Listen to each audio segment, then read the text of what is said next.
Sir, എനിക്ക് വളരെ വേണ്ടപ്പെട്ട ഒരാള് സാറിന്റെ ബാങ്കിൽ നിന്ന് ലോൺ എടുത്തിട്ട് ഇപ്പോൾ ജപ്തി വരെയായി. പാവം. എന്താ അയാളുടെ പേര്? ഒരു ബാബുരാജ്. എന്താ സാർ ആലോചിക്കുന്നേ? Ambalakkara factory owner. ആ, സാറിന് മനസ്സിലായോ? ആ, അയാളുടെ ഒരു അണിയൻ. ആ കള്ള റാസ്കലിനും ഉണ്ടല്ലോ ലോൺ. മനസ്സിലായില്ലേ? ഒരു നാടകക്കാരൻ. അയാളൊരു പാവാ സാറേ. ഈ ചേട്ടനും പാവാ, അനിയൻ പാവം, ചേട്ടൻ പാവം. അങ്ങനെ അല്ലല്ലോ എനിക്ക് കിട്ടിയ റിപ്പോർട്ടിൽ. കള്ളു കുടിച്ച്. അയ്യോ സാർ, പച്ച കള്ളമാണ് സാർ. അവരുടെ രണ്ടുപേരുടെ അവസ്ഥ വളരെ ദയനീയമാണ് സാർ. എനിക്കറിയാവുന്ന അവരെ ലണ്ടനിൽ നിന്ന് MBA എടുത്ത് നാടിനെ സേവിക്കാൻ ഇറങ്ങിയ അഭ്യസ്ത വിദ്യൻ ലോൺ എടുത്ത് ഫാക്ടറി തുടങ്ങി. തൊഴിലാളി സമരം മൂലം അത് അടച്ചുപൂട്ടി. നാടക കമ്പനി നടത്തുന്ന അനിയൻ നാടകം കാണാൻ ആളില്ലാത്തതിൻ്റെ പേരിൽ ട്രൂപ്പ് പൂട്ടാനായിട്ട് താഴെ മേടിച്ചിരിക്കുക. ഈ സമയത്ത് ജപ്തി നടപടികളുമായിട്ട് വിശ്വംബർ സാർ വന്നത്. അളമുട്ടിയ ചേരയും കടിക്കില്ല സാർ, കടിച്ചുപോയി. അതിൻ്റെ പ്രതികാരമാണ് ഈ വിശ്വംബർ സാറിനെ. അവരുടെ തറവാട് ബാങ്ക് ജപ്തി ചെയ്ത എട്ടിക്കാറായ 5-6 പെങ്ങന്മാര് സഹിതം അവിടെ ഒരു കൂട്ട ആത്മഹത്യ എടുക്കും സാർ. സാർ അവരുടെ കട എഴുതി തള്ളോ ഇളവ് ചെയ്യൊന്നും വേണ്ട, ഒരു സാവകാശം കൊടുത്താൽ മതി പ്ലീസ് സാർ. ഈ കാര്യത്തിൽ തനിക്കെന്താ ഇത്ര? സാർ ഒരു അഭ്യുദയകാംക്ഷയ്ക്ക് അഭ്യർത്ഥിക്കാൻ പാടില്ലേ സാർ? ഞാൻ അവരുടെ ഫയൽ വിശദമായി ഒന്ന് പഠിക്കട്ടെ. നിയമപരമായി എന്ത് ചെയ്യാൻ പറ്റുന്ന അതിനുശേഷം പറയാം. എന്താ പുറത്തൊരു ബഹളം? അത് ഏതൊരു കള്ളുടിയോ ഒന്നും ബഹളം ഉണ്ടാക്കുന്നതാ സാർ. സാറിന്റെ റൂമിലിരിക്കൂ, ഞാൻ പോയി നോക്കിയിട്ട് വരാം. സാർ ഇരിക്കൂ പ്ലീസ്. അകത്ത് വരുന്ന കുളിച്ച് ഫ്രഷ് ആയിട്ട് കഴിച്ച്. അല്ല, കഴിച്ചാണല്ലോ. ശരി. ഓ, പാമ്പ്! എവിടെ ഒരു പാമ്പാട്ടി കിട്ടി വീട്ടിൽ കൊണ്ടുപോയി. ചക്രവർത്തി ഇവിടെ കിടന്ന് ബഹളം ഉണ്ടാക്കിട്ട് പോയേ. നീ ഒന്നും പറയരുത്. ഒന്നടങ്ങ്. ഞാൻ അങ്ങേരുമായിട്ടൊരു സന്ധി സംഭാഷണത്തിൽ ഏർപ്പെട്ടിരിക്കുക. ഇവിടെ കിടന്ന് അലമ്പിട്ടാക്കരുത്. നമ്മൾ ചേട്ടന് അനിയനാണെന്ന് പറഞ്ഞാൽ എല്ലാം പൊളിഞ്ഞ് പാളീസാവും. അയ്യോ, അയാളാണ് ഇയാള്. ഈശ്വര, സാറിന് ഇപ്പൊ കാര്യങ്ങളൊക്കെ മനസ്സിലായ സ്ഥിതിക്ക് നമുക്ക് പോവാല്ലേ?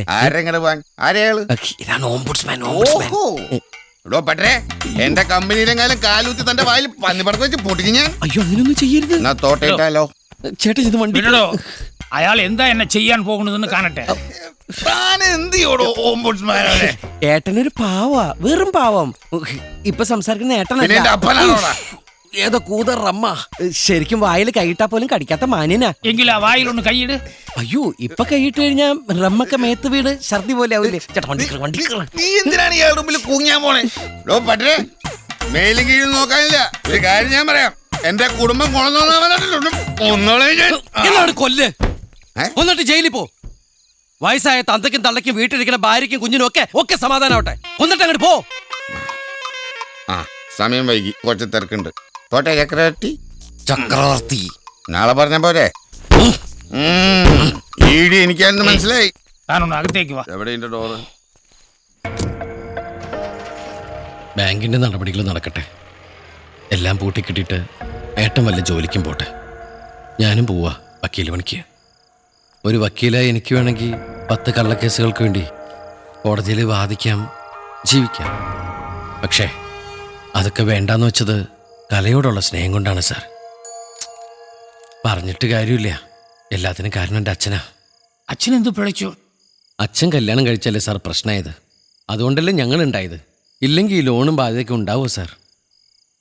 അത് വളരെ ശരിയാണ്. എന്താ തന്റെ അച്ഛന്റെ പേര്? വലിയ പേരാ, രാജഗോപാലൻ തമ്പി. ഭരതകലാക്ഷേത്രം രാജഗോപാലൻ തമ്പി.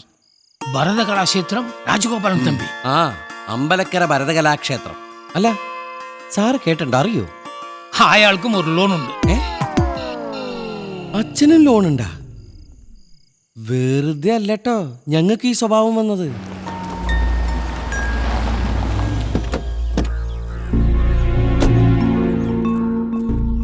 സാറ് വരൂ. ഇതാ നല്ല സെറ്റപ്പ് ആണല്ലോ.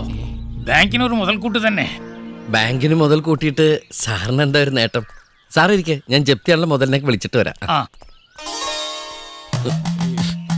ചെല്ലങ്ങട്, ലോൺ എടുത്തിട്ട് മുങ്ങിടക്കല്ലേ. ഇതാണ് ലോണച്ചൻ, ലോൺ എടുക്കുന്ന അച്ഛൻ.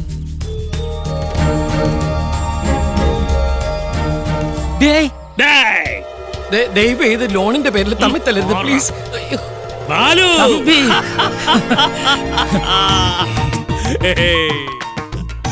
എന്തടാ ഇത്, നീ കിളവനായി പോയല്ലോ, ഡൈ ചെയ്ത് കൂടെ? ഡൈ ചെയ്യാനോ? മക്കളൊക്കെ ദേ പോത്ത് പോലെ വളർന്നു. ചേട്ടൻ ഉദ്ദേശിച്ച നിന്നെ ചമ്മിക്കല്ലേ? ഇവനാണോ നീ സോപ്പിട്ട് കൊണ്ടുവന്ന ഓം ബുഡ്സ്മാൻ? നിങ്ങൾ ഫ്രണ്ട്സാ അല്ലേ? ഇവന്റെ വായിന്ന് വീണ ഒരു വാക്കാ എന്നെ ഇവിടെ എത്തിച്ചത്. ഭരതകലാക്ഷേത്രം കേട്ടോടാ, ഭരതകലാക്ഷേത്രം. ഞാനിപ്പോ കൊണ്ടു നടക്കുന്നേ. നീ കൊണ്ടു കിടക്കുകയല്ലോ, കൊണ്ട കളയല്ലേ. ഇമേജുകളല്ലേ? അംബികേ, അമ്മക്കേ ഏ? അല്ല അമ്മേ. ആ അംബികേ, ഇതാരാണെന്ന് മനസ്സിലായോ? ബാലു.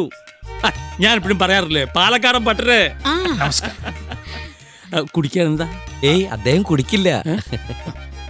സംഭാരം മതി. ഓ, ഒരു മാറ്റവും ഇല്ല. സംഭാരം എടുത്തോണ്ട് വാ. ചെല്ല്. എന്തായാലും വളരെ കാലത്തിന് ശേഷം ആത്മാർത്ഥ സുഹൃത്തുക്കൾ കണ്ടുമുട്ടിയ സന്ദർഭം കൊള്ളാം. ജപ്തി. ജപ്തിന്ന് പറയുമ്പോ അതൊക്കെ അങ്കിൾ എഴുതി തള്ളി. അതെന്താ? ചേട്ടാ മറിഞ്ഞേക്കാതെ മടിച്ചേക്കാതെ കടന്നു വരും. നമ്മുടെ ലോണൊക്കെ ബാങ്ക് എഴുതി തള്ളി.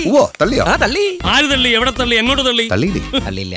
ഒരു ഉളുപ്പില്ല. അത് പറയുന്നത് കേട്ടില്ലേ? ഞാനൊന്ന് പറഞ്ഞോട്ടെ. താ ഒന്നും പറയണ്ട. തന്റെ ഇപ്പോഴത്തെ നിലയും വിലയും വെച്ചുള്ള ഒരു സൗജന്യം എനിക്ക് വേണ്ട. തിരിച്ചടവിന്റെ വഴി ഞാൻ കണ്ടുവച്ചിട്ടുണ്ട്. ഇത്തിരി സാവകാശം വേണമെന്നേ ഉള്ളൂ. ടൗണില് കുറച്ച് സ്ഥലമുണ്ട്. അത് വിറ്റാ തീരുന്ന പ്രശ്നമേ ഉള്ളൂ. ഇതൊക്കെ ഈ മക്കൾ എന്തുമാത്രം പോകും നോക്കിയിരിക്കുകയായിരുന്നു ഞാൻ. ഇതാണ് അച്ഛന്റെ കാര്യം. മനസ്സിലുള്ളതൊന്നും തുറന്നു പറയില്ല. അപ്പൊ നമ്മുടെ കുടുംബത്തിന്റെ മാനം കാത്തല്ലേടാ? പിന്നെ ആരുടെ മാനം കാത്തു? എടാ, ആരുടെ മാനം കാത്തെന്ന്? എന്താ ദാ വരുന്നു. ഒറ്റയ്ക്ക് പറ്റില്ലെന്നോ? ഞാനും വരാം. ഊണ് കാലമായിട്ടില്ല. അവിടെ നിൽക്കേ, അവിടെ ഞെക്കല്ലേ മുള്ളിപ്പോ. എനിക്കുണ്ടായ 2 റയർ പീസസ് ആണ്. ചേട്ടനെ ആ വാ വാ വാ. എന്റെ ഏക മകളാണ് രോഹിണി. കുട്ടികൾ 3 അതെ. അല്ല, കെട്ടിക്കാരായ 5-6 പെങ്ങന്മാർ ഇവിടെ അച്ഛനറിയില്ല. അച്ഛൻ അറിയാതെ പെങ്ങന്മാരോ? അതല്ല, ഒരു ബലത്തിന് ഞാൻ കേറ്റി പറഞ്ഞതാ. സിമ്പതി. ഞാൻ അങ്കിളുടെ പഴയ ഒരു ഫ്രണ്ടിന്റെ പോലല്ലേ, അതാണ്. ആ, മോൾ എന്ത് ചെയ്യുന്നു? ഡിഗ്രി കഴിഞ്ഞു. ഫസ്റ്റ് റാങ്കാ. ഇനി എന്റെ ഏക പ്രതീക്ഷ ഇവളാ. എന്തേ? അവന്റെ പ്രതീക്ഷ ഇവളിലല്ല, ഇവളെ കെട്ടിക്കാൻ വെച്ചിരിക്കുന്ന സ്വർണത്തിലാ. വീട്ടിൽ സ്വർണം വച്ചിട്ടെന്തിനീ നാട്ടിൽ തേടി നടപ്പൂ. മനഃപൂർവ്വം ഫൈനാൻസിയേഴ്സ് ഗോൾഡ് ലോൺ എടുപ്പിക്കുന്നു. ആ, ഇതെന്റെ മൂത്ത മരുമോളാ മീനു. ടീച്ചറാ, വലിയ തറവാട്ടുകാരാ. ഇവക്കൊരു നല്ല ചെറുക്കനെ കിട്ടാൻ വേണ്ടി ലോകം മുഴുവൻ അന്വേഷിച്ച് നടന്ന അവളുടെ വീട്ടുകാര് അവസാനം കണ്ടെത്തിയ മുതലാണ് എന്റെ മോൻ, മൂത്ത മോൻ ബാബു. എനിക്കല്ലേ ഇരിക്കേ. 2 എണ്ണം ചെല്ലാണ്ട് ചോറങ്ങനെ ഇറങ്ങില്ല അല്ലേ? അവിടെ ആവേശം വേണ്ട, പട്ടിണി കിടന്ന് ചാവും. ഇന്ന് ഫാദേഴ്സ് ഡേയാ. കേട്ട കഴിക്ക്. ആ, കൂട്ടുകാരന്റെ കുടുംബവിശേഷം ഒന്നും പറഞ്ഞില്ലല്ലോ. ഞാൻ നിന്നോട് പറഞ്ഞിട്ടില്ലേ, വലിയ കോടീശ്വരിയെ അല്ലയോ കല്യാണം കഴിച്ചിരിക്കുന്നത്. ഇനി എന്തറിയാൻ? പൂരം, പൊടി പൂരം. മോളെന്ത് ചെയ്യുന്നു? ഫാഷൻ ഡിസൈനിങ് കഴിഞ്ഞു. ഇപ്പൊ കമ്പനി റെഡിമെയ്ഡ് സെക്ഷന്റെ ഇൻചാർജ് അവൾക്ക്. ആ, കേട്ടോടാ, കേട്ട് പഠിക്കേ. 10-18 വയസ്സേ ആയുള്ളൂ. അതിനാണ് ഉത്തരവാദിത്വ ബോധം എന്ന് പറയുന്നത്. ഈ അങ്കിളിനെ പോലെ അച്ഛനും ഒരു കോടീശ്വരെ കിട്ടിയിരുന്നെങ്കിൽ അതുപോലെ ഒരു ഉത്തരവാദിത്ത സ്ഥാനത്തിരുന്ന് ഞങ്ങളും ഭരിച്ചേനെ അല്ലേട്ടാ. അമ്മ ഒരു കോടീശ്വരനെ കിട്ടിയാലും മതിയായിരുന്നു. എടാ, ഒരുത്തന്റെ വ്യക്തിത്വവും വികസനവും ഒന്നും തീരുമാനിക്കുന്നത് കുടുംബസ്വത്തിന്റെ അടിസ്ഥാനത്തിലല്ല. മനസ്സിലായോ? എന്റെ വിവാഹത്തോടെ എനിക്ക് നഷ്ടപ്പെട്ടത് ഇവനെയാ. എന്താ കാരണമെന്ന് ഇന്നേ വരെ എനിക്കറിയില്ല. പക്ഷെ ഇന്ന് തന്റെ സ്റ്റാറ്റസിന് പറ്റിയ ഒരു കമ്പനിയല്ല ഞാൻ. നമ്മൾ തമ്മിലൊരു അന്തരമുണ്ട്. എന്തന്തരം? അത് പറഞ്ഞാൽ തനിക്ക് മനസ്സിലാവില്ല. ഒരു ഉദാഹരണം പറയാം. പണ്ട് നമ്മൾ പറയുമായിരുന്നു, തൻ്റെ മോള് എൻ്റെ ഇളയ മോനുള്ളതാണെന്ന്. ഇന്ന് നടക്കുവോ? നടക്കുവോ? ഇല്ല. അതാണ് അന്തരം എന്ന് പറഞ്ഞത്. ബാ, കൈ കഴിഞ്ഞു. ആവശ്യമില്ലാത്തടത്തൊക്കെ ഒരു അന്തരമായിട്ട് ഇറങ്ങിയിരിക്കുക തന്തപ്പടി. അന്നെ മുടക്കി ദേ ഒരു മയത്തിലൊക്കെ പറഞ്ഞിരുന്നെങ്കിൽ ഇത് നടന്നേനെ. അങ്ങേരെ തലയ്ക്കത്ത വല്ല ഓളമുണ്ടോ? ഒരു ഗതി നിന്നെ പോലെ നാടകക്കാരൻ മോളെ കിട്ടിച്ചേരാൻ. എടാ ചേട്ടൻ തണ്ടി, വെറുതെ അല്ലടാ നിന്റെ കമ്പനി പൂട്ടിയേ. ഇനി വാട നീ കമ്പനി ഓടാൻ. തനിക്കെന്താണ് ഒരു മൗനം? താൻ ചോദിച്ചില്ലേ എന്റെ മോളെ തന്റെ മോനിപ്പോ നൽകുമെന്ന്? 100 വട്ടം സമ്മതമാണ് എനിക്ക്. കാരണം നിന്നെ പോലെ അവനും ഒരു കലാകാരനാണ്, എഴുത്തുകാരനാണ്, നന്മയുള്ള പല കഥാപാത്രങ്ങളെ സൃഷ്ടിക്കുന്നവനാണ്. ഞാൻ തന്നെ വിഷമിപ്പിക്കാൻ വേണ്ടി. എന്റെ പ്രശ്നം അതൊന്നും അല്ലടോ. താൻ ഉദ്ദേശിക്കുന്ന പോലെ സന്തോഷമുള്ള ഒരു ജീവിതമല്ല എനിക്ക്. 5-8 വയസ്സ് വരെ എനിക്ക് എന്റെ മകളെ താളൊളിക്കാൻ കഴിഞ്ഞിട്ടുള്ളൂ. അവളിപ്പോ അവളുടെ മമ്മിയുടെ കൂടെയാ. അപ്പോ നിങ്ങൾ രണ്ടുപേരും നിയമപരമായി പിരിഞ്ഞിട്ടില്ല. കോടീശ്വരിയായ എൻ്റെ ഭാര്യയ്ക്ക് എന്നെ ഉൾക്കൊള്ളാൻ കഴിഞ്ഞിട്ടില്ല, മനസ്സിലാക്കാൻ കഴിഞ്ഞിട്ടില്ല. അവരുടെ ജീവിത രീതിയോട് പൊരുത്തപ്പെടാൻ എനിക്കും കഴിഞ്ഞില്ല. രാജമല്ലിക, രാജകോകിലയുടെ ഒരേ ഒരു മകൾ. അവൾക്ക് എന്നേക്കാൾ വലുത് പണവും പ്രതാപവും അന്തസ്സുമാണ്.